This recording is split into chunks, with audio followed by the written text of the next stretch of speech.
work with people around New Zealand and then international experts as well. So that's kind of broadly who we are. The international networks, for those of you who don't know, we've benefited very strongly from the Erskine scheme in terms of bringing in international experts, which really has helped in terms of international collaborations and bringing in experts. So ask me about that later on. That's really about teaching, but inadvertently seems to boost research as well. Cool. So now what I want to sort of pivot to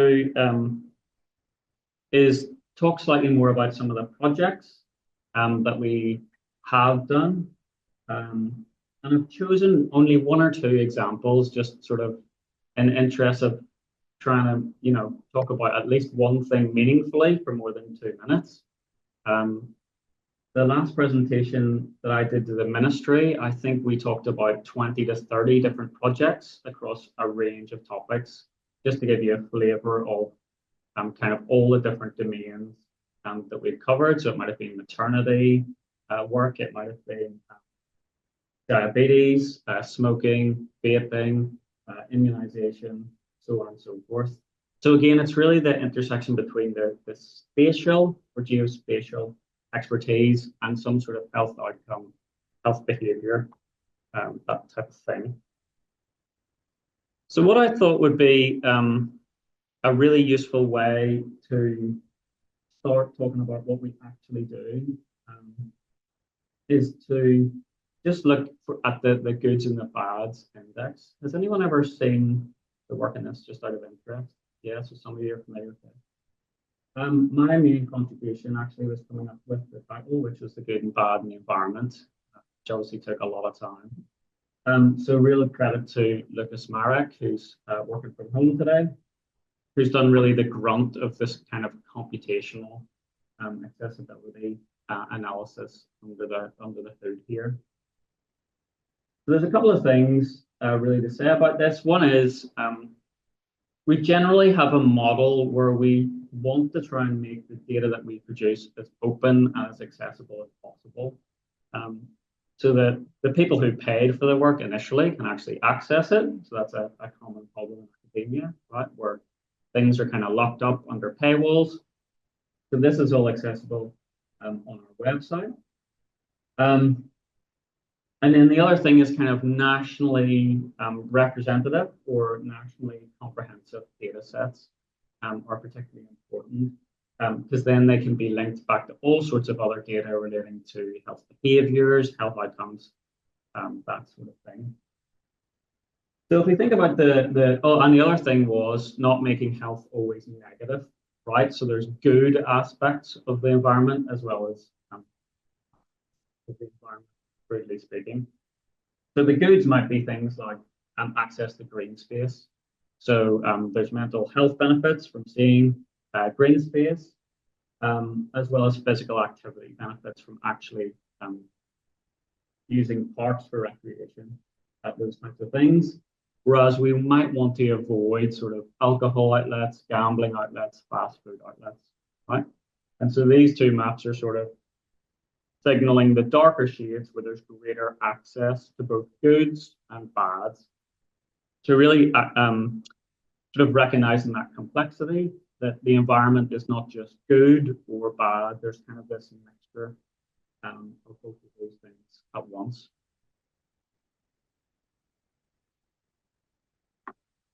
Cool. The other thing is that this is a snapshot in time, right? So Lucas is currently updating this index, and I'll show you slides in a little while, but that's sort of another really quite complex aspect of understanding the environment. It does change over time. So especially for those of you like me who have been here since just after the earthquake, there's been quite substantial changes in some aspects of our city about how some of these things are distributed. The other thing then, of course, is that things change over time, right? So vaping, as you might know, has become an issue of interest to health policymakers, which perhaps didn't exist or wasn't well known as a major issue whenever we first started doing this work. So again, the new index will look at this sort of data, which is the access to vape stores. So there's some quite startling statistics about what proportion of young people vape. An intern student, Isaac Waterman, did that story map website. But essentially, the main pattern I want to highlight is the little bar graph at the bottom, which shows essentially that in deprived places, that dark purple color, there's about 7 times more vape stores than in the least deprived areas. So that's the start of one of the consistent themes of our work, is that whenever we look at all this data about health in the environment, we find these quite clear social gradients in all sorts of exposures or in all sorts of outcomes. Cool. Still not working? No. Sounds working. Awesome. Cool. Any questions on any of this stuff before I carry on? I'll just take a drink. All good. Feeling good. Yeah, Friday afternoon. Okay. Yeah.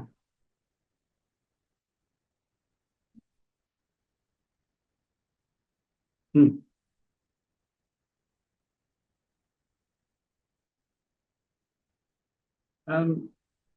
I think the idea of vaping was it was meant to be a smoking cessation tool, right? Not like another thing to do.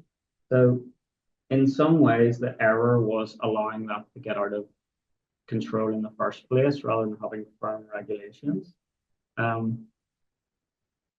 So replacing it with nothing is probably better in this case.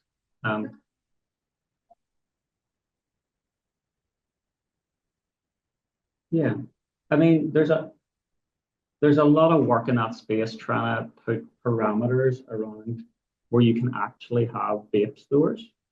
Um, so if you think about alcohol outlets, there's meant to be restrictions around where you can put those. That's probably got significantly out of hand now that that's kind of where we are. So yeah. Anyway, I'll come back to that stuff later on as well.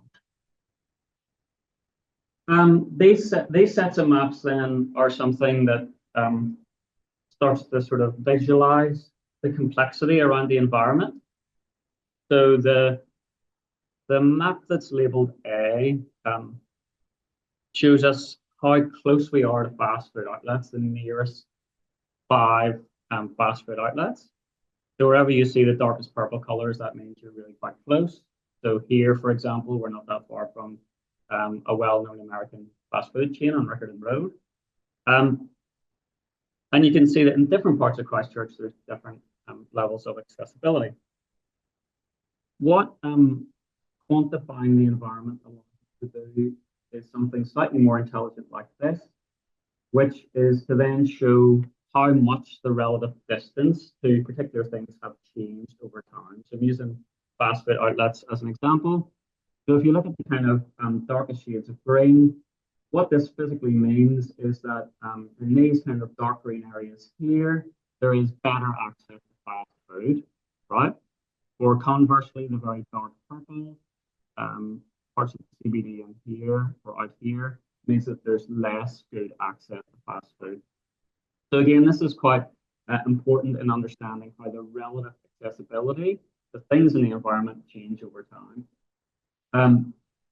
Why that's important then is because we can link it to other non-spatial data. So we link it to the Christchurch Health and Development Study, which is a longitudinal study that then allows us to see if there's connections between measures of obesity, so waist circumference or BMI, and how that's connected to the changing access to fast food.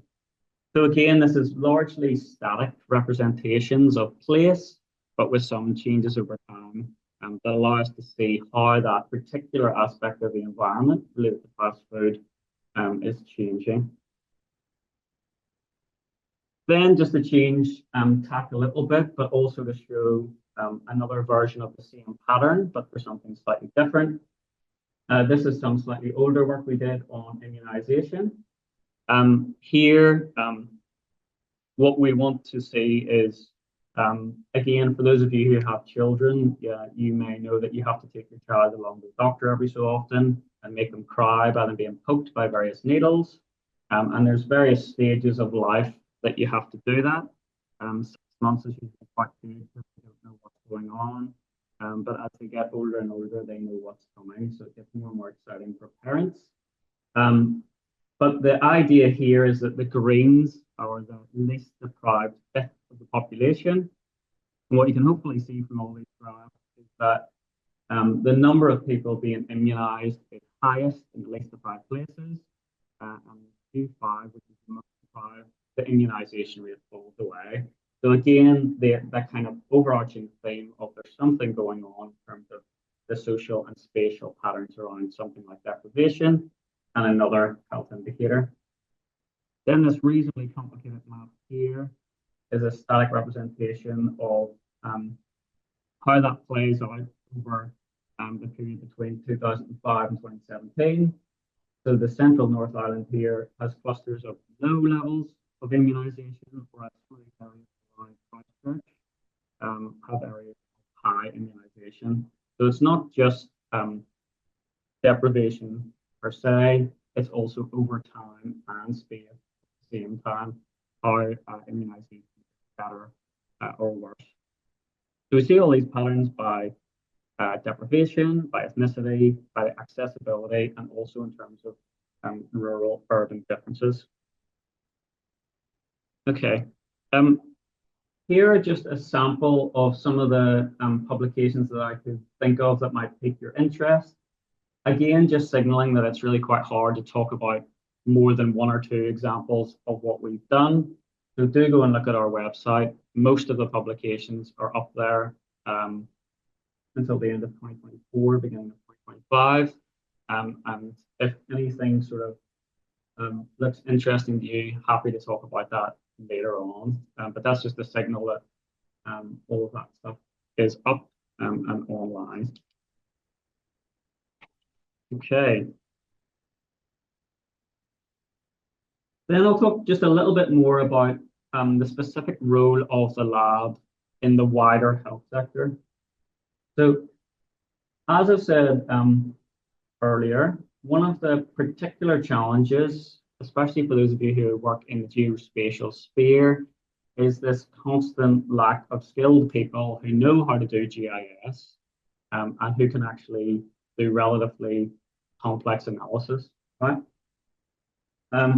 So all of these different bullet points represent the ways in which the lab is trying to contribute to that skills shortage. So we more recently put on short online courses, which was originally taught in the Ministry of Health.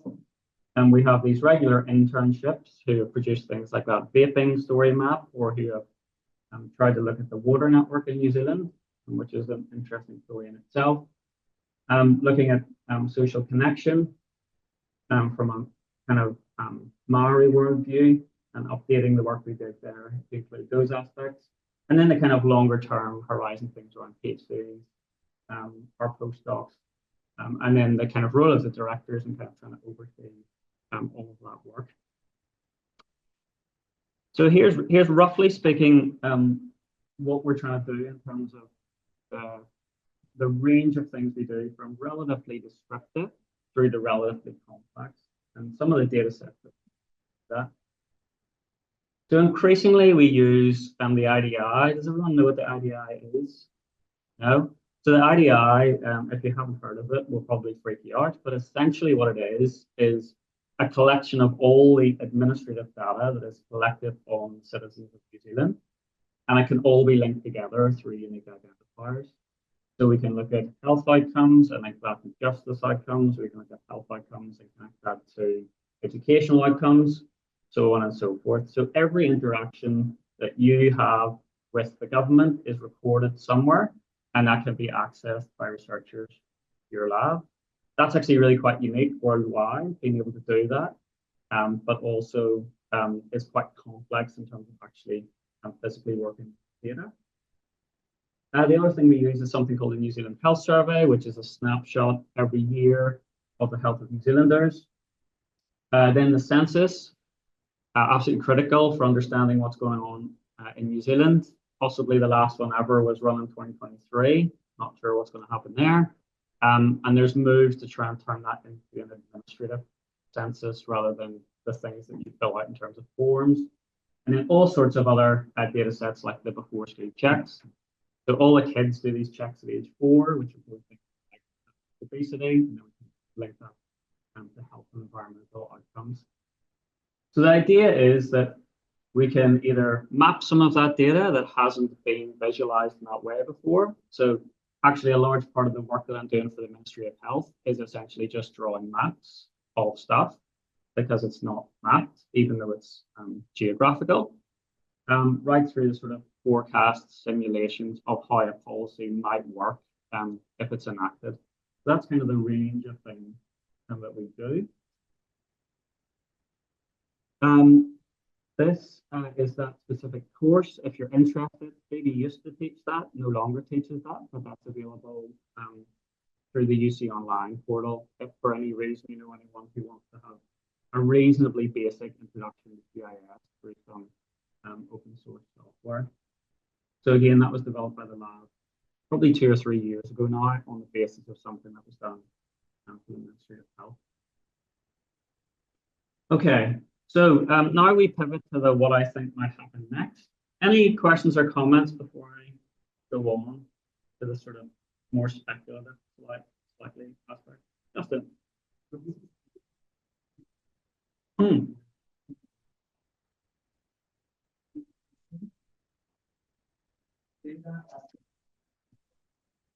Yeah.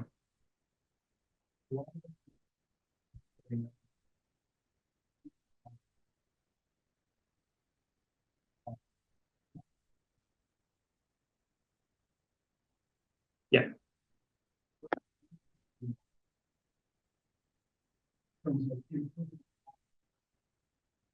Yeah. Here's one I prepared earlier. Is probably the answer to that question. So, critically, one of the things that I think has fundamentally changed is basically the data. So, if I can be so bold as to call something like a census old data in terms of it's reasonably irregular once every 5 years. Then we have the administrative data sets through to the kind of data that's collected on mobile phones or social media for that kind of stuff. There is a distinction there in sort of quality, quantity type metrics and how we think about that. Probably the most profound change over 20 years is the introduction of a lot of that sort of new technology, which I think is what you're kind of looking at, perhaps. So if you think about something like smartphones, that's actually been really useful in terms of, for those of you who want to remember the COVID pandemic, in terms of scanning QR codes, these types of things. But that also creates new challenges because not everyone has a smartphone or a mobile phone or access to the internet. So that's kind of some of the things that I think have changed. The other kind of thing that's changed becomes the buzzword bingo of AI everything or machine learning everything. Actually, what I think the opportunity is with something like GPS or smartphones is that sort of really fine-grained understanding over the life course. That's sort of, in some ways, Ross can correct me if I'm wrong, of course, but that's sort of the holy grail of health is to track people in fine detail through their whole life course and understand how their health's changing and how the environment's changing simultaneously over a life course. And we're getting some way towards that being a possibility.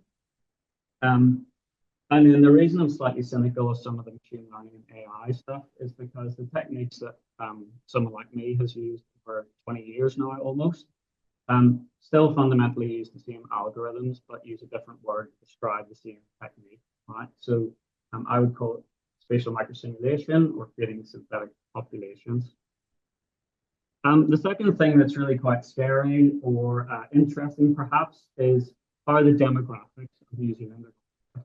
And by that I mean both the amount of aging that's going to happen here But also quite important shifts in ethnic diversity. And I'll show you some wonderful population pyramids, because I'm a geographer, of course, about how that might change. And then finally, I think the most interesting thing in trying to go back over 20 years and look at all the policy documents was how remarkably similar some of the main themes actually are over 20 years of kind of the research that the lab's done, but also of the wider kind of health sector. That's the wonderful AI diagram I produced about what the lab looks like, right? Which probably causes Matt Maria a serious budget problem, because that's quite a lot of numbers and computers and quite a shiny office. I got the GIS bit right here, but I'm not sure what this is all about. So again, it's getting AI is getting better and better over time, right? It's just producing something that looks vaguely like a corporate office, but there may be some issues with diversity and some of the images that it produces, particularly North American bent. This slide is what I think, Justin, is your question in some ways. So the main change in the data over time has been the idea that we've moved from a fixed point or a static point to more dynamic representation space. And by static, I mean literally the location in which you live. So that might be an SA2, a mesh block, whatever geographical it is. But the idea is that it's fixed, right? And comparing that with the data that we can get. So Vanessa Bastos and I have worked with some mobile phone data for the whole of New Zealand, which gives you trajectories for people as they move around on reasonably regular frequencies, right? That's really quite different in terms of the volume of data. And I'll show you some diagrams in the next slide. Simultaneously, that also applies to the environment, right? So as opposed to just the fast food outlet, I'll show you some maps in terms of how those are evolving over time as well. And that applies probably most strongly to things like air pollution or UV, or even the more subtle things like social connections, right? So how do we measure the connections between people, which again occur in a slightly different space and are more regular and slightly random in some ways. So the main thing that's distinct there is that frequency of data, which really changes how we try and do analysis. If I show you what that looks like in a map, because I love maps, basically. This is a representation of all the places that I've lived over the time I've been in New Zealand.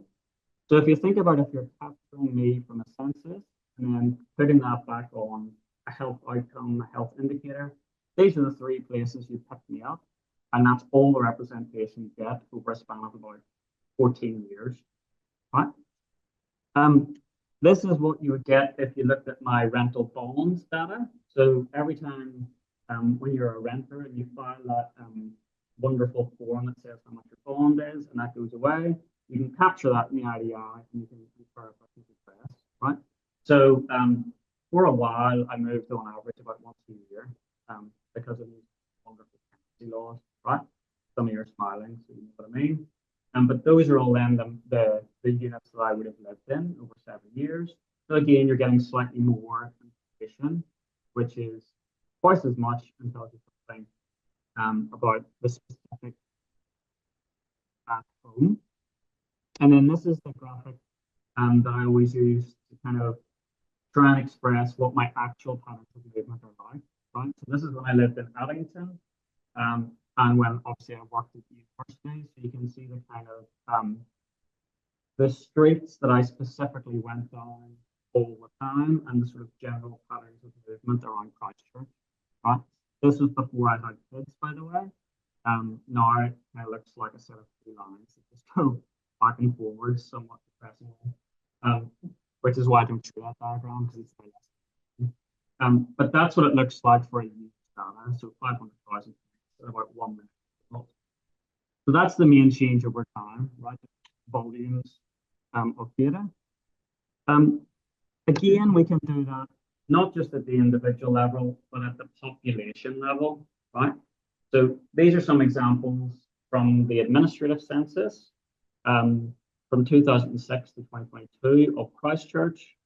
And if you look particularly in somewhere like the red zone or around the outskirts of Christchurch, you can see those colours changing as people leave that area around the Avon River corridor or move into sort of the outskirts of Christchurch, getting more red as more people live in those places.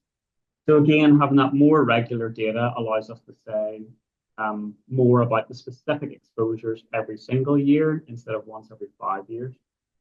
The animated cartogram here was some work we did during the COVID response, essentially showing the kind of heartbeat of Christchurch is one way of expressing it. So again, everyone moves, not everyone, large numbers of people move into the CBD and along the Benham Road corridor you'll hopefully see there in the darker purples during the working day, and they'll disappear back to the suburbs or wherever kind of in the evening.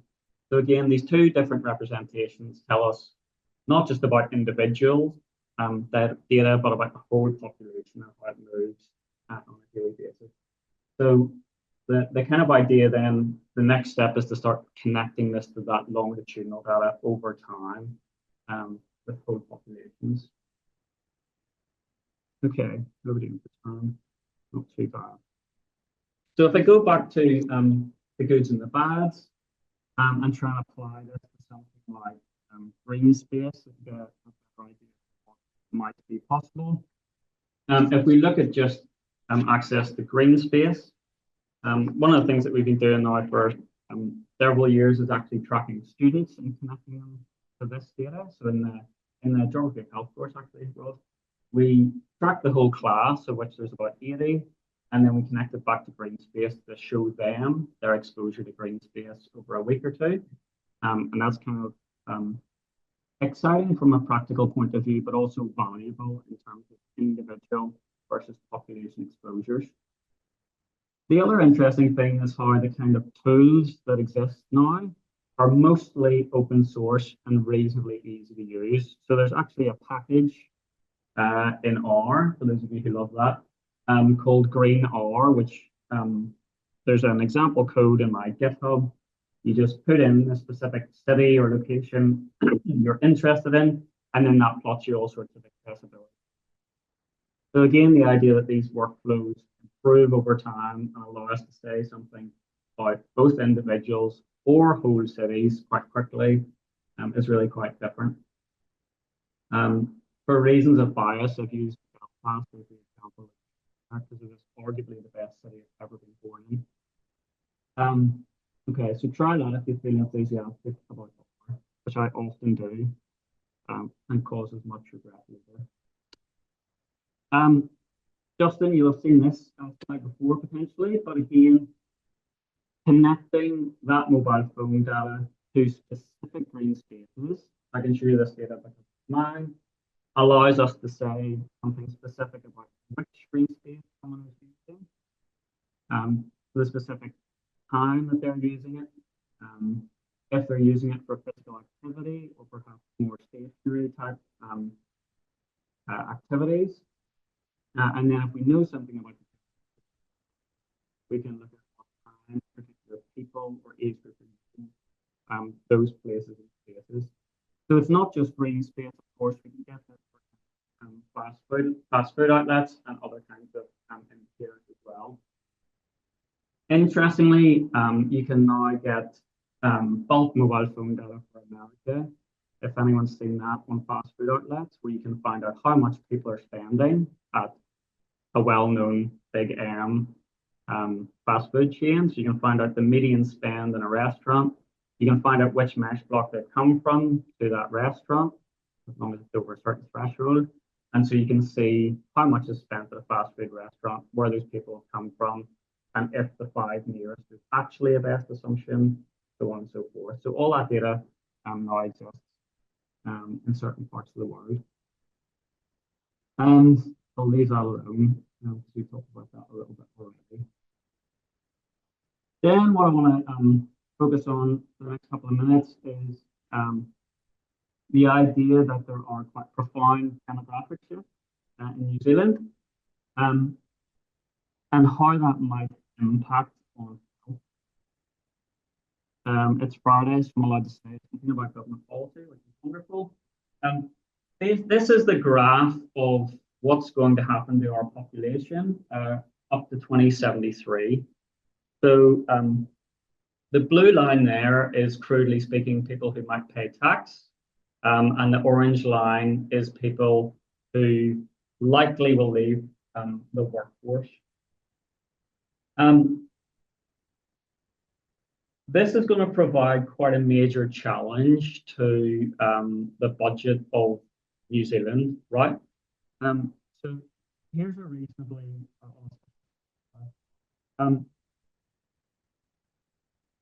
the makeup of the underlying populations by ethnic group are quite distinct, right? So not only is New Zealand aging, it's certain population groups with different ways, right? So the red boxes hopefully highlight that a little bit more for you.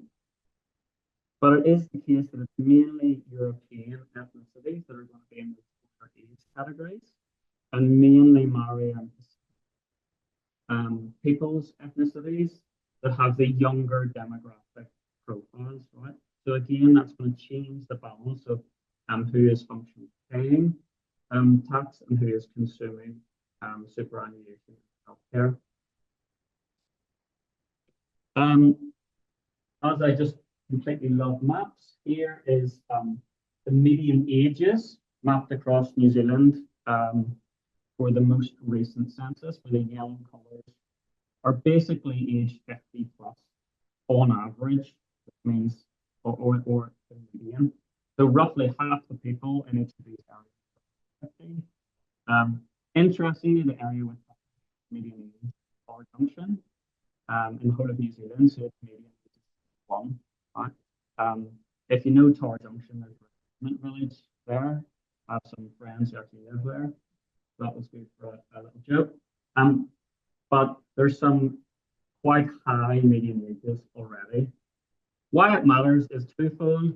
One is, if we look at where the government spends money, it is mainly on superannuation in terms of the welfare budget, right?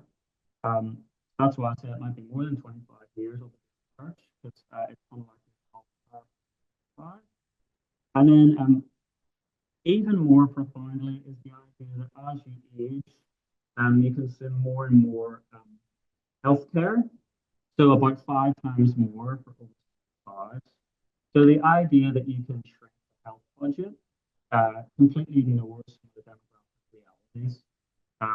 So that's going to be interesting if you're based in the Ministry of Health, right, to watch that play out, the reduction in the health budget versus what's actually going to happen with the demographic reality. The main way that most countries have tried to get around this is by letting lots of migrants in the country, of which I'm one. But you can only do that for so long. It becomes quite problematic for other reasons around infrastructure, so on and so forth. Finally, the thing that I really want to talk about last is perhaps the thing that surprised me most, but becomes obvious when you think about it, which is what's actually staying the same over the entire history of the GeoHealth Lab. So firstly, the idea that you monitor health inequalities or health inequities is still completely relevant. So I'll show you examples of life expectancy by a variety of different geographies. Place-based approaches seem to come in and out of favor, but have been around for a very long time. The idea of access is, again, in the current government's targets, the idea that you have equitable access to healthcare, or whatever it happens to be. And the idea that you might want to avoid things that are harmful to your health, right? So it would be a really good idea to eliminate smoking. It would be quite foolish to not do that, right? On the basis that not a good. Not sure about that. We'll find out on Monday. And most interestingly, there's still a skill shortage in group and aside, but we still haven't solved that problem. Here's some of the work I've been doing for the ministry, just to give you a flavour of what's actually useful and some of the kind of policy people in the ministry. So this is life expectancy from 2001 through to 2022. And you can see two broad patterns. One is that life expectancy, which is great, right? But the other thing that's happening is that if you look at the area with the lowest life currently, it still hasn't reached the level of life expectancy that the highest area had 20 years ago. Right, so there's still a long way to go to catch up, and the current gap between some of these is almost 5 years in terms of the difference between life expectancy. So we still see these patterns of gaps in life expectancy between more like PD and style. Again, it doesn't matter what geography you use. The more areas you use, the more variation you seem to see, of course, because of the number of points in the distribution. So again, this is this quirky sort of cartogram based on hexagons of territorial authorities and local boards. So some areas of Auckland here have the highest life expectancy, which is why Waitemata has the highest life expectancy. Again, you're seeing 9-year gaps in life expectancy. That's in 2017-19 between kind of the highest and the lowest in New Zealand. And then the other way I thought to visualize this didn't make the cut for the ministry was to link it to other kinds of things that we might think about within a city. So we see variations at district, at the local authority, and within our city. So this is what I call the orbit of life. So the orbit or bus route, where the deprivation of each area is connected to the bus stops, and in the darker greens are higher life expectancy. So around Kashmir might have higher life expectancy, and then the lighter greens have lower life expectancy. Okay. So again, the main pattern there is we still see in life expectancy. Smoking, you probably shouldn't do it. We all know that. We have a target to be smoke-free by 2025, which, if I'm correct, is this year. We are quite some way away from that, and this is 2023 data. So this is the histogram of the distribution. You kind of want to be in these dark purples or blues. You really don't want to be in the greens or yellows. And you can see that there are quite a few places where we're sort of up over 10% north of that, in particular areas of New Zealand. So again, in terms of what someone like the ministry might want to see, we might want to see where we've actually met the smoke-free target, which is about a quarter of places, mainly in urban areas on this map. And then we want to focus on where we haven't met the target, which is completely horrific because they're mainly rural areas, right? But it's still a significant proportion of the population. Hence the ambition of the last government's policies. So that's really thinking about a specific place-based intervention or a way of turning something like census data into a simple binary targeting type idea. So finally from me, I think the overarching idea is that we still do applied research, particularly where it's policy relevant and has a spatial focus. That idea that we need to understand where still incredibly relevant. You can see that as we age and the population changes, it's likely that there's going to be more and more need to think about these things carefully. And the argument that finding the right people to intervene at the right place at the right time is kind of central. So ultimately, our mission, if you like, is to improve the lives of all New Zealanders in terms of health and well-being. That's pretty much all from me. Just to say thank you. It does kind of bring about a bit of imposter syndrome to think about all the various people who contributed to 20 years of work. So thank you. Just in terms of the contributions of all those people. Simon and I tried to make a slide of all their names, and we couldn't really fit it on the slide easy enough, never mind find all of their names. So that's just to acknowledge the contribution of all those people. And that's really it from me. Thank you very much for listening. I'm happy to take questions or comments or whatever's most appropriate. Yeah.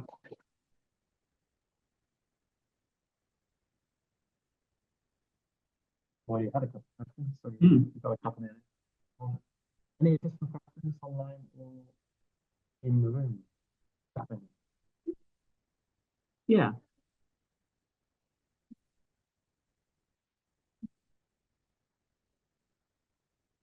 Hmm.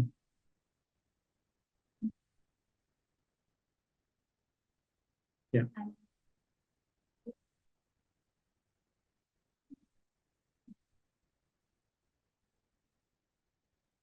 Um, that's one of the questions I got the last presented on this stuff. So you can use different visualization techniques like a cartogram, but then nobody really knows what the cartogram means. So that's just a classic problem that you have. It's basically um, it's really hard to represent both of those things simultaneously. And that's kind of why I showed this, because that's one of those choices that you sort of have to make. Um, haven't found a good answer to that question other than something like a cartogram. Um, but obviously it really changes the geography in ways that you then have to explain much more. So yeah, I think, yeah,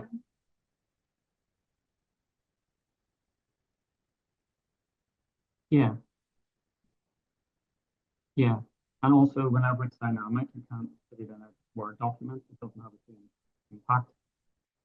So yeah, that's the other challenge of that sort of thing. Yeah, thank you.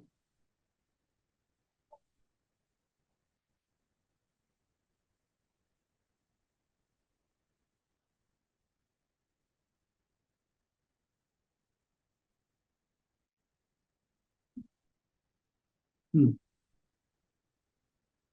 Um, I think some of the most interesting things that I've seen are the kind of AI agents which do geospatial analysis in a sort of um, from a text prompt.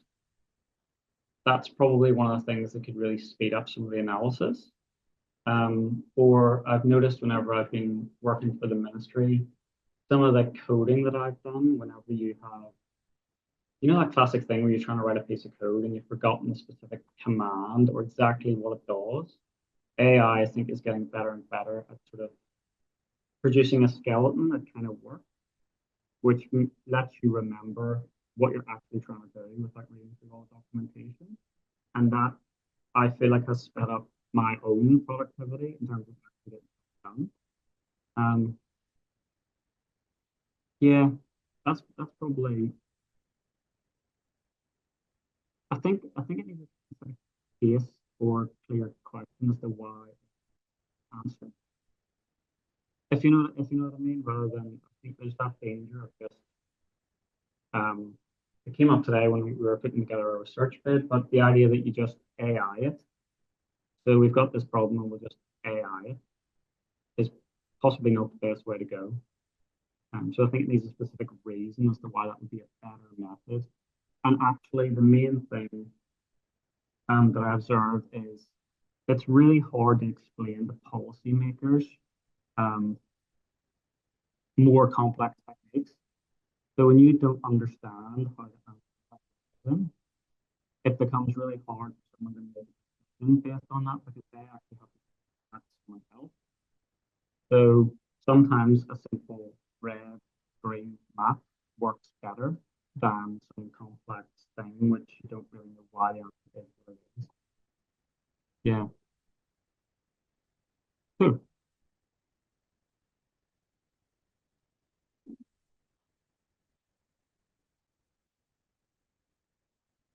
Hmm. Yeah, good question. It used to be funded directly by the ministry. So what used to happen was Sam and I used to go to Wellington and talk to the ministry about their priorities, which um, were produced in the various strategies or documents. And then we would essentially negotiate which particular thing was a priority that particular year or quarter or whatever it was. And then we'd have someone in the ministry as a stakeholder who would be the relevant sort of the main expert, so if it was alcohol. And the only other caveat to that is that it usually has to have a spatial element. Otherwise, you would generally say that someone else could do it. So that probably answers that part of the question. Otherwise, it's mainly grants and other kinds of competitive funding, which is a wonderful world to live in. Yeah.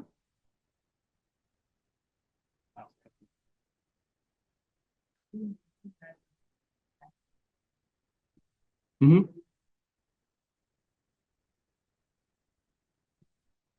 Yeah. Yeah. Great question. It depends what you've already done to some extent, right? But I think some sort of intro to GIS type course, whether it's ours or the stuff we offer here, is a really useful way, one, of figuring out if you actually like doing that, which is probably fundamental before you go any further. And then, of course, we have our own master's program, undergraduate courses that you can extend into that space. I'm pretty confident it's still on the skills shortage list, the spatial scientist. Yeah. Anything you want to add? No? Oh, okay. I think it's